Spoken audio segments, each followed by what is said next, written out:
Bienvenidos a esta nueva edición de África 7 días, un magazine informativo dedicado al continente africano. Mi nombre es Amal Ben Othman y estos son los titulares. Solicitantes de asilo que piden refugio en Reino Unido serán enviados a Ruanda según un acuerdo firmado entre ambos países. Veremos cuáles son los intereses del país africano en esta alianza. En Sudáfrica, históricas inundaciones devastaron el este del país y miles de habitantes se encuentran en total desamparo. Analizaremos la situación con Omer Freixa, historiador africanista. En el este de la República Democrática del Congo, el conflicto armado que ya lleva décadas se ha cobrado muchas vidas humanas, pero los animales tampoco se libran de la violencia. Los llevaremos al único refugio para grandes simios de la zona. Tras meses de negociaciones, el jueves 14 de abril, el gobierno del primer ministro británico Boris Johnson anunció la firma de un acuerdo con Ruanda para enviar a este país a solicitantes de asilo que crucen el Canal de la Mancha con la esperanza de encontrar refugio en Reino Unido. Se trata de una decisión inédita en Europa que organizaciones defensoras de derechos humanos califican de cruel e ineficaz. Los solicitantes de asilo serán alojados a 6.400 kilómetros de Londres, en Ruanda, donde se examinarán sus solicitudes. Y, en el mejor de los casos, si se les conceda el estatus de refugiado, será para residir en el territorio ruandés y no para volver a Reino Unido. La política ha suscitado fuertes críticas contra el ejecutivo de Boris Johnson. Veamos en el siguiente informe qué intereses del país africano se ponen en juego en esta alianza.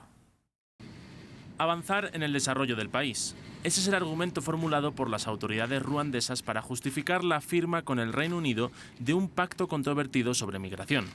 Aunque este país africano de unos 13 millones de habitantes ya acoge a más de 130.000 refugiados, principalmente de la República Democrática del Congo y de Burundi, su gobierno dice que está dispuesto a acoger a varios miles de inmigrantes devueltos desde el Reino Unido. Estamos encantados de colaborar con el Reino Unido en el marco de este acuerdo. Reubicar a los migrantes en Ruanda no solo les ayudará a ellos, sino que beneficiará a Ruanda y a los ruandeses.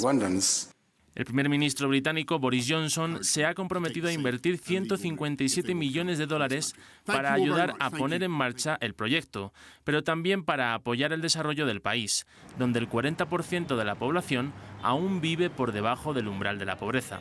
Pero en un contexto en el que el crecimiento económico se ha visto afectado por la pandemia de COVID-19 y la inflación se ha agravado por las consecuencias de la guerra en Ucrania, el anuncio fue criticado por los opositores al presidente ruandés Paul Kagame.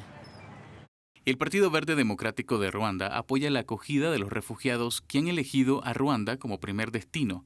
Pensamos que los países ricos, incluido el Reino Unido, no deberían cambiar su obligación internacional de acoger a los refugiados y trasladarlos a terceros países, solo porque tienen dinero para influir y hacer cumplir su voluntad.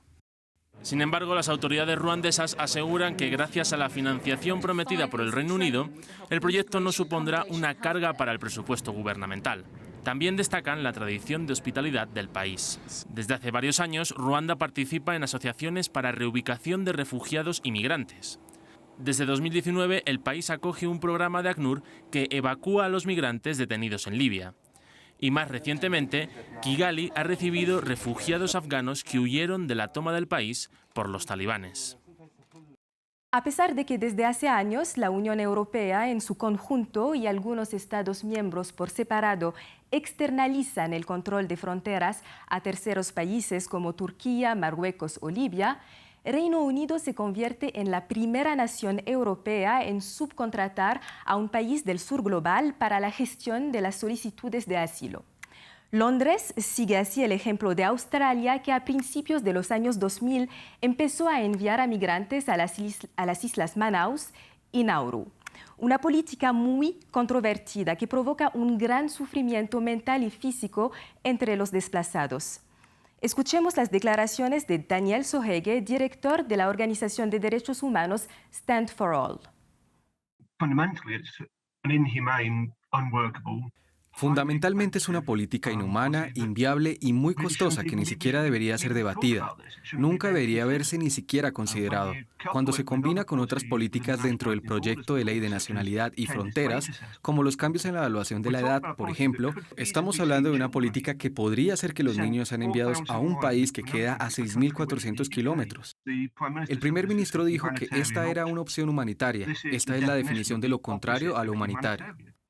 Una catástrofe de enormes proporciones. Así describió el presidente sudafricano Cyril Ramaphosa la situación en el este de Sudáfrica tras las terribles inundaciones que azotaron la provincia de KwaZulu-Natal, destruyendo casas y dejando a familias enteras bajo tierra.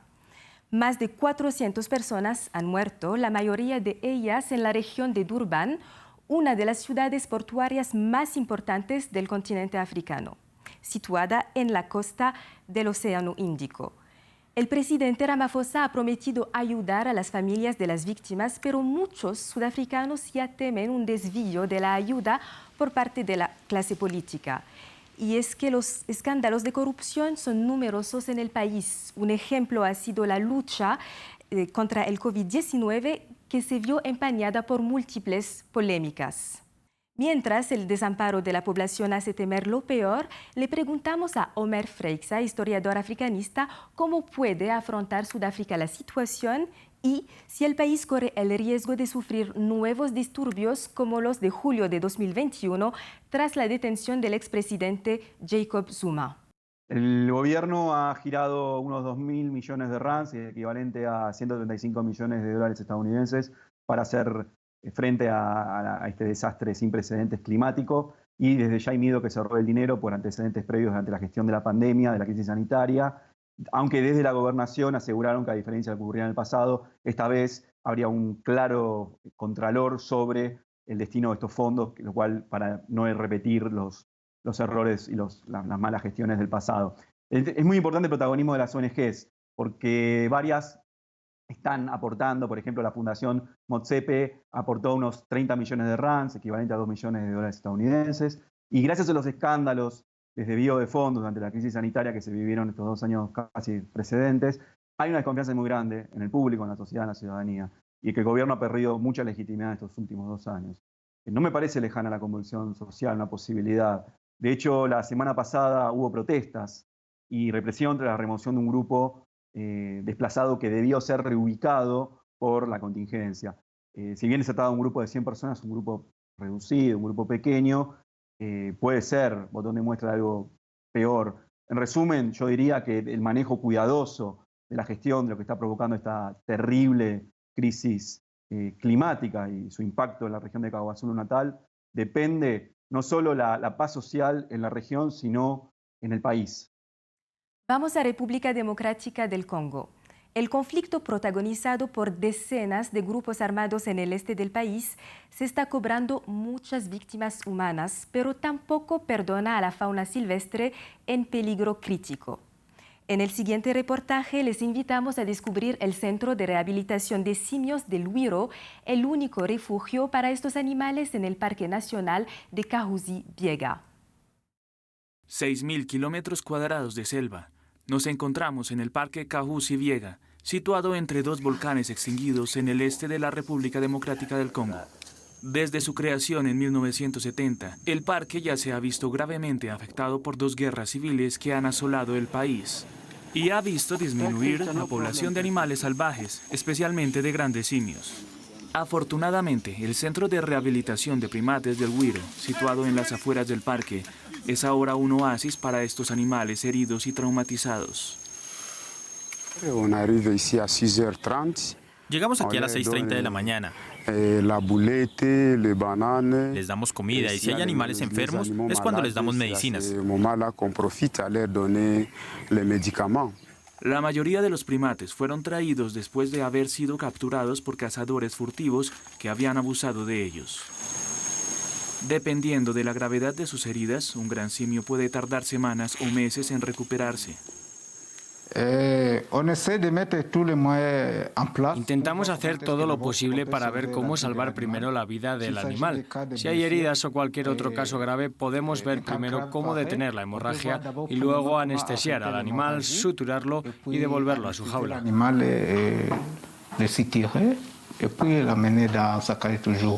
Pero los veterinarios del centro denuncian la falta de recursos. Todavía no hay una implicación del gobierno al 100% en el cuidado del centro de rehabilitación de primates del Wiro.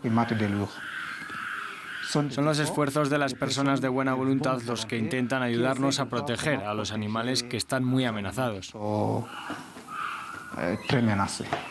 Actualmente el centro alberga a más de 100 chimpancés, pero también a bonobos y babuinos. Desde noviembre de 2020 no se ha liberado ningún animal en el Parque Cahusi Biega por la inseguridad. Sin embargo, los responsables del centro siguen esperando poder liberarlos algún día en su hábitat natural.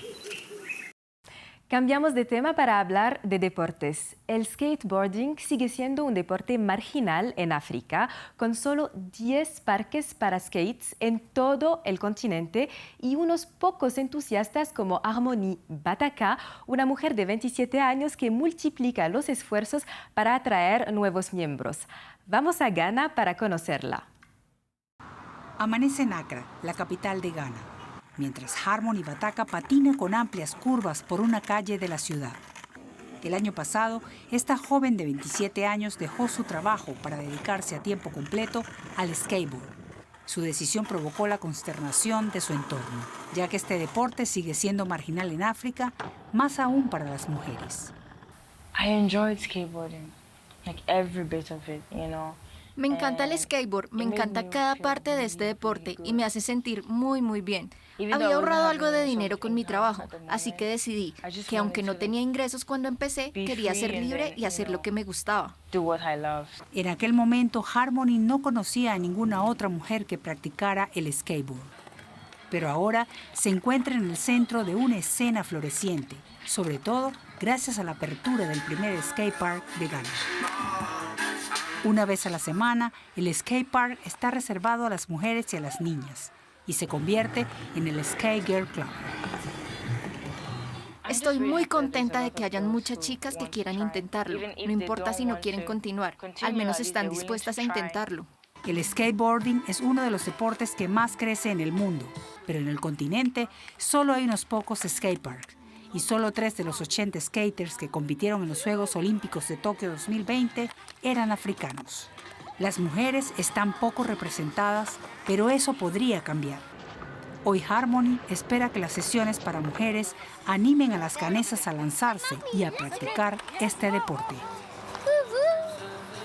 El DJ sudafricano Black Coffee solía denunciar que la música africana está relegada a un segundo plano. Pero el pasado 3 de abril, el artista ganó el premio Grammy al mejor álbum electrónico por su último trabajo, Subconsciously, y se convirtió en el primer africano en ganar en esa categoría. Cerramos esta edición con la música de Black Coffee. Gracias por su sintonía. Nos vemos la próxima semana.